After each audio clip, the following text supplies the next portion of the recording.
There is a level of self-mastery so ancient and precise that when others witness it, they fall into a reverent silence, fully aware they are in the presence of something their own minds have never touched. Today, you will discover the exact method used by samurai warriors 400 years ago to dissolve any weakness from their being in exactly 7 days. This is not about willpower. This is not about motivation. This is about something far more dangerous: the complete reconstruction of who you are at the deepest level of your mind. Have you ever met someone who simply cannot be broken? Who wakes before dawn without negotiation, who maintains perfect form under pressure, who never seems to struggle with the battles that destroy everyone else? While others make promises on Monday and surrender by Wednesday, they continue. While others negotiate with their minds every morning, they simply act. And you know what people whisper? That person is different. That person operates by laws the rest of us don't understand. In the mist-covered mountains of feudal Japan, there existed warriors who understood something about the human mind that modern psychology is only now beginning to rediscover. They called it the way of dissolving the false self. And once you understand how this ancient system works, you will never be the same person again. But there is a price. This method requires you to eliminate the version of yourself that negotiates, that makes excuses, that believes change is optional. The samurai understood that true transformation is not addition. It is elimination. Before I reveal the exact 7-day process, I need you to understand something. This knowledge was passed down through generations of warriors who lived by a code so strict that failure meant death. They could not afford to be weak. They could not afford to be inconsistent. And they discovered that the mind, not the enemy, was their greatest opponent. The story I am about to tell you begins with a man named David, a software engineer, 34 years old, intelligent, successful in his career, but trapped in a cycle that was slowly destroying him from within.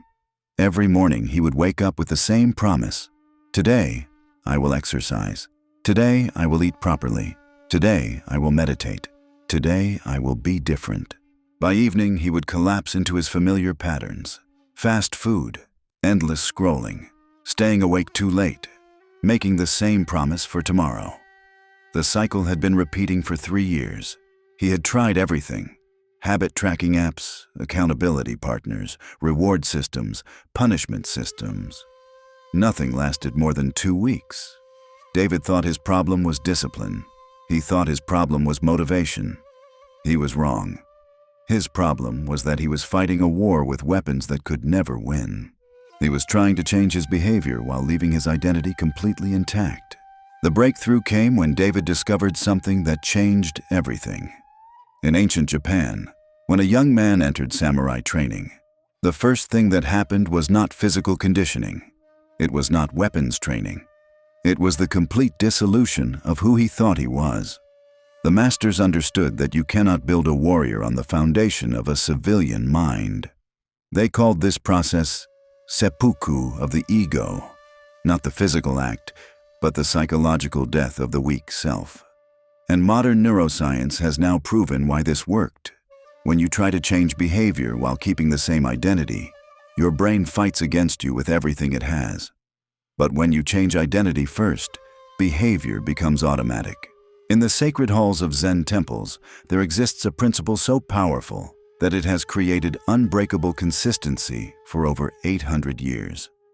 Every morning at 4 a.m., a bell rings in these ancient buildings. And for 800 years, every single morning the monks rise. Not at 4:01, not at 4:05, exactly at 4 a.m. Do you know what never happens in these temples? No monk lies in bed thinking, maybe I should skip today. The thought simply does not exist in their minds. Why? Because they understand something about the architecture of commitment that you have never been taught. Your brain categorizes every promise you make into one of 2 categories: negotiable or non-negotiable. Negotiable commitments become internal arguments every single time. Non-negotiable commitments simply happen. When a samurai took his vows before the entire community, he was not making a promise to try. He was declaring a new identity. The community witnessed it. The identity changed. The negotiation ended. Harvard neuroscientists have discovered something revolutionary about this process. When you make a commitment public and absolute, your primitive brain interprets failure as a survival-level threat. Our ancestors who lost status in their tribe died. Your brain still operates under these ancient laws. David learned this the hard way. He stopped making private promises and started making public declarations. He wrote on paper, "I am someone who trains my body every day at 5 a.m. for 90 consecutive days." He signed it. He posted it everywhere. He told everyone he knew. His girlfriend said he was being dramatic. His co-workers said he was trying too hard. Perfect. Every person who knew became fuel for his transformation. Every morning when his mind wanted to negotiate, he imagined standing in front of them and admitting he was just another person who could not keep his word. But this was only the beginning. Because even with social pressure, David discovered he was still waging war every single morning. His body did not care about his reputation. His mind still wanted to sleep when it was tired. The public declaration had ended the mental negotiation, but biology still resisted. That is when he discovered the second principle of the ancient warriors. Even with an unbreakable vow, David faced something that destroys most people before they even realize what is happening. The voice inside his head that sounds exactly like wisdom, but is actually the enemy in disguise. 5 a.m. The alarm sounds. Immediately, the voice begins its familiar script. You trained hard yesterday. Rest is important for recovery. One day will not make a difference. You can start fresh tomorrow. Missing one day actually shows self-compassion. This voice is not you. This voice is the old identity fighting for its survival. Ancient samurai called this the ghost of the weak self. And they understood that this ghost would use every tool available to preserve the patterns that kept you small. Modern neuroscience calls this cognitive dissonance. Your brain has spent years building neural pathways that support your current identity. When you try to change, these pathways fire with desperate intensity, creating thoughts that feel logical but are actually just the dying gasps of old programming. David learned to recognize this voice not as his own thoughts, but as the last defense of who he used to be. He gave it a name. He called it the negotiator. And every time the negotiator spoke, David did the opposite of what it suggested. The negotiator said rest. David trained. The negotiator said one day does not matter. David made it matter even more. The negotiator said he was being too extreme. David became more committed than ever. But the real breakthrough came when David discovered the third principle. The principle that separated ordinary people from those who become legends. Every day you waste precious mental energy on the same pointless question.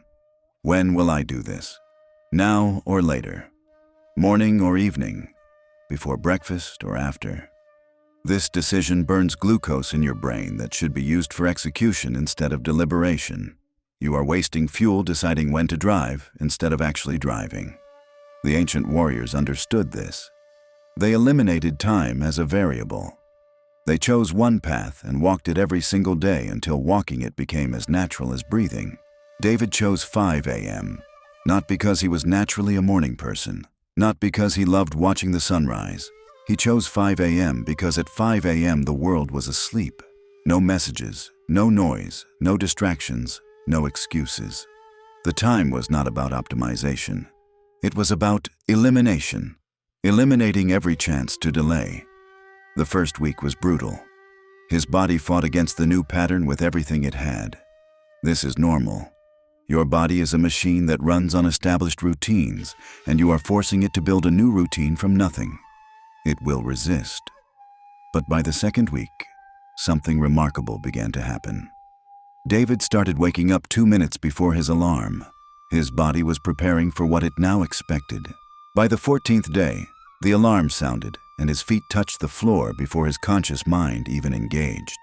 No thought, no decision, only movement. Here is what most people never understand about fixed schedules. It is not about finding the perfect time. It is about removing time as something your mind can argue with. When you do something at different times every day, you are asking your brain to negotiate each time. When the schedule is absolute, the brain cannot negotiate with a constant. But David discovered another challenge. His schedule was locked, but he kept changing what he did during that sacred hour. Some mornings felt right for cardio. Other days, strength training seemed better. Sometimes he felt like stretching instead. His mind had found a new doorway for negotiation. Not when, but what. This is where the fourth principle became essential. The principle that would either complete his transformation or destroy it completely. You think flexibility keeps things sustainable, but flexibility is actually where transformation dies. Every time you change what you do, your brain creates a micro-decision. Should I do push-ups or pull-ups today? Should I meditate for 10 minutes or 20? Should I read philosophy or strategy? Every small choice becomes a crack where your old identity seeps back in. David completely eliminated variables. 20 push-ups, 10 minutes of meditation, 10 minutes of reading ancient texts. Same sequence, same duration, same intensity. His personal Bushido period. 90 days of identical practice. His friends called him robotic. His co-workers said he was losing his humanity. They did not understand that robotic was exactly the goal. Third week, his mind went to war. Every morning it screamed for variety. This is mindless. You are not a machine. Add some spontaneity or you will burn out completely. Fourth week, something shattered. Not his discipline, but his resistance. The voice of negotiation grew quieter each day. By week 6, he was halfway through his push-ups before he even realized he had begun. The body was executing the practice without asking permission. This is what people never understand about true consistency. It is not about willpower lasting forever. It is about repetition until willpower is no longer required. Your body learns the sequence like a master calligrapher learns brush strokes. MIT researchers studying behavioral automation explain that when you repeat an action in identical context for approximately 66 days, the basal ganglia take control. The behavior becomes automatic. You are no longer deciding to do it. You are simply being it. On day 35, David caught the flu. On day 40, he traveled for work.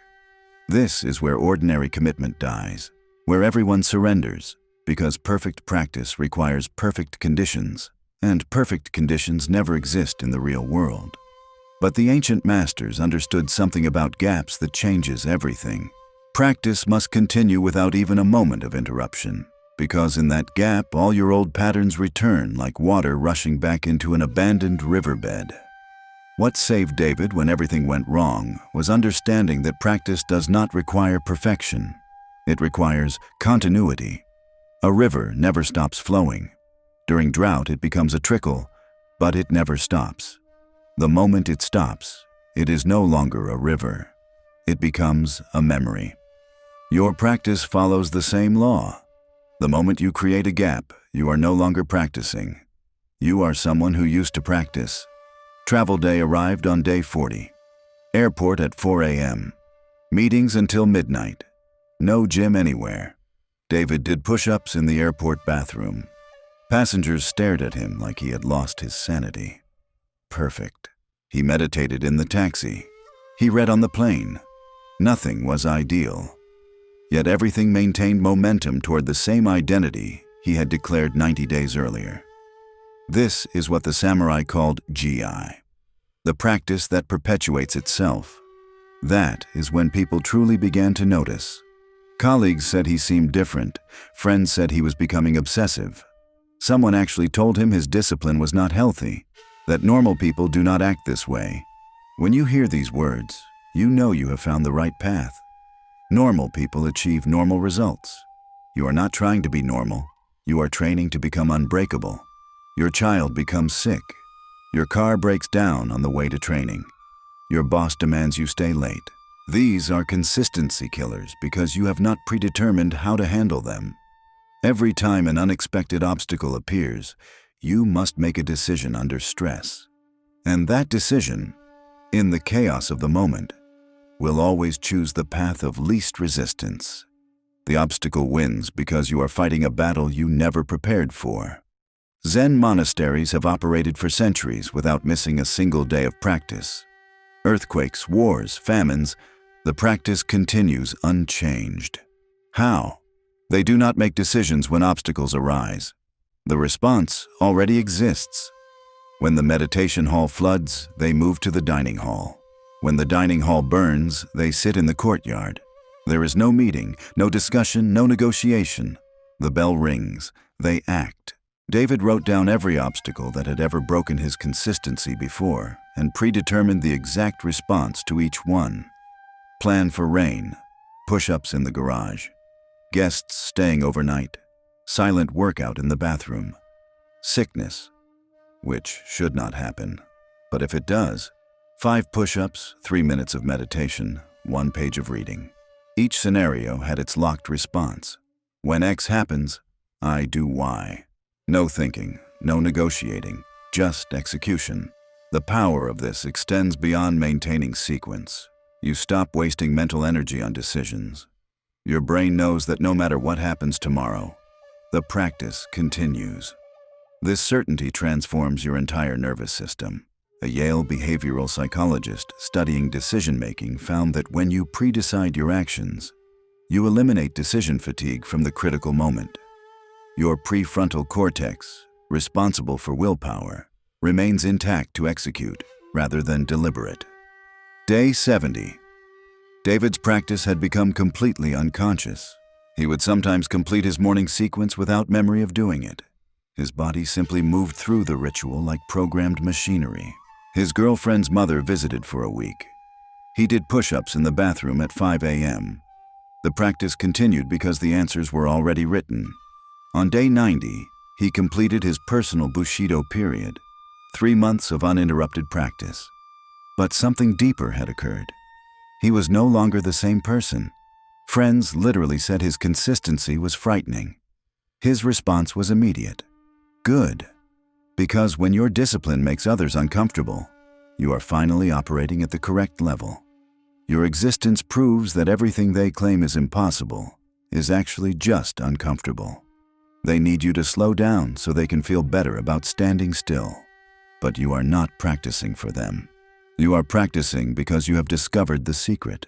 Consistency is not about doing something every day. It is about becoming someone who cannot do it any other way. When you implement the ancient system, public declaration, fixed schedule, identical practice sequence, predetermined responses, you are not just creating behaviors. You are reconstructing your identity at the cellular level. You stop being someone who tries and become someone who simply is. And when that transformation is complete, when that ancient alchemy has finished its work, people will look at you and think, that person is not normal. And the truth is, they are right. It is not normal in the sense of common.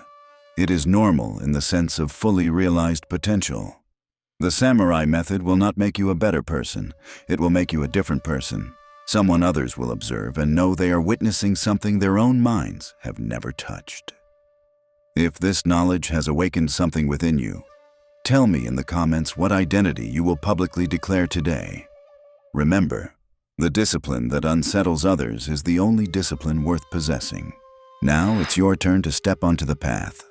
In the comments below, declare the identity you choose to embody from this day forward.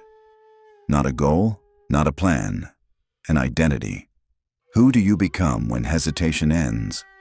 Write it, seal it, and let this be the first step of your own unbreakable self.